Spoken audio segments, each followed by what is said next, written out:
Studies show that bullying is at an all-time high in middle school. That's why schools like Benton are now trying to put a dress code into place.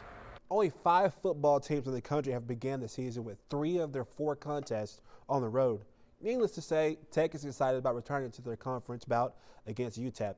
That game will air on our sister station on KPXJ CW21 with the 6 p.m. kickoff. July 4th, a day where we celebrate our nation's Independence Day. A day where some celebrate by popping loud fireworks, some take long vacations, and some simply love to cook. Well, on this week's You Said It, we hit the streets to see what are some of your favorite things to cook on Independence Day.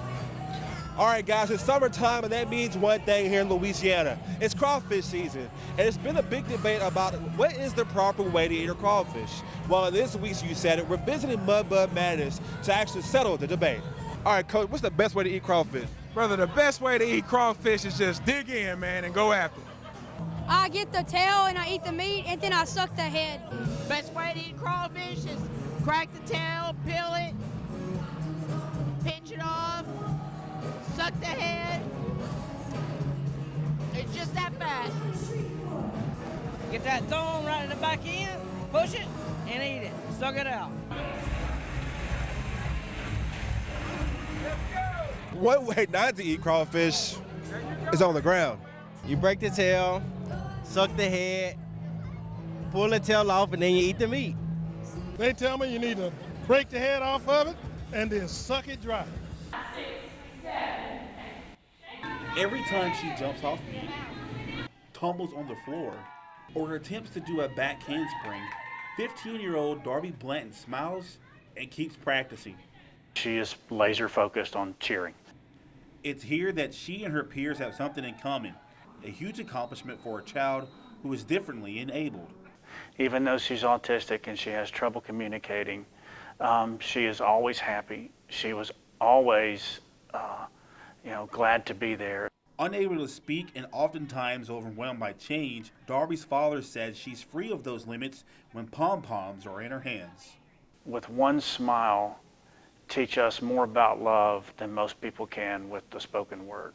After all, cheer is Darby's language, and it was almost silenced when her special needs squad dismantled due to lack of interest. It really kind of broke my heart because she loved it so much. But Cassie Robinson with Pay It Forward, a local organization that grants wishes, refused to let it happen and posted that Darby's biggest wish on social media, unaware it would touch so many. Just hours after I posted about Darby wanting to be a cheerleader, it had reached 100,000 people. They responded by sending motivational videos, one after another and then another. Even Darby's high school rivals dressed up in cheer gear and wished her luck. The Go Darby message even spread to collegiate and professional levels. Cheer squads with Northwestern State, Louisiana Tech, Louisiana State, and even the New Orleans Saints rooted for her success. But the icing on the cake was training with Sarah Fullen, a former Dallas Cowboys cheerleader who donated her time to ensure Darby is ready for Friday's homecoming pep rally at Airline High School. She is just loving her life and what she's getting to do.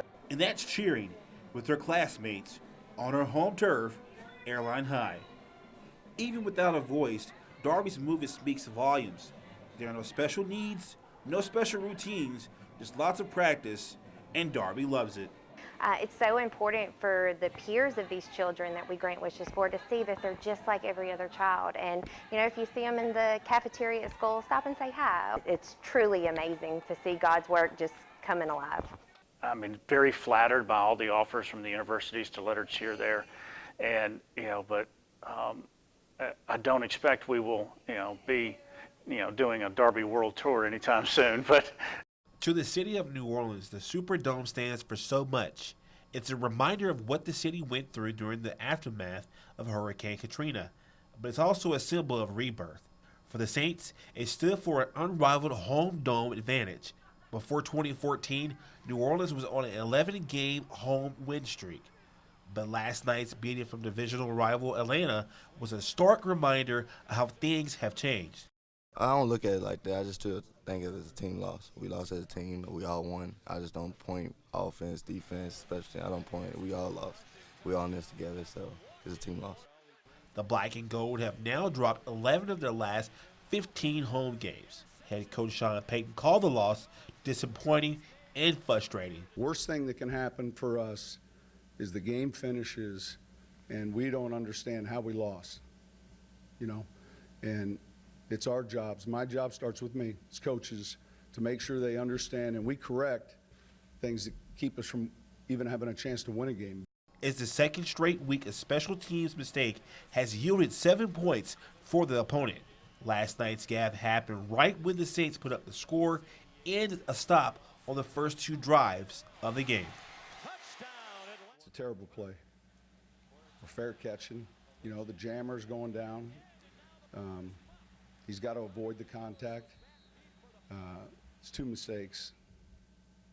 Runs into the returner, then tries to pick the ball up. I mean, it was bad. It was bad. This is the second straight season and 4th time under Sean Payton that the Saints have started the year 0-3. Now they have a short week before traveling Sunday to San Diego. Reporting in New Orleans, Louisiana, I'm Calvin Hamilton, KTBS 3 Sports. It was hot and humid here in Manning, and it felt like a playoff game as the Griffins came here to play the Tigers on their home turf. Now, it would take all 4 quarters, actually the last 16 seconds, for Manning to pull off the upset. After the game, Coach Jeff Curtis said it was the little dog that had the bigger bite tonight. This has developed into a big rivalry. It's a 4A school, number 10, twice as big as we are. They're physical. We knew it was going to be a war. I'm just so proud of my guys sucking it up. We told them on timeout somebody's going to make a play, and they're always going to remember it because it's going to be one of those great innings that you only have about once in a lifetime. I'm excited about our kids. I know they're upset. There was a big win streak here and all that stuff, and they're, ranked in state, but so are we. So we're just going to get ready for a good Bossier team and get ready for District 1 4A. And after the game, Coach Abernathy said these are the kind of games you want to play against teams who aren't scared to give their body on every single snap. He said this will help us going forward in the playoffs. Reporting in Manning, Louisiana, I'm Calvin Hamilton, KTBS 3 Sports.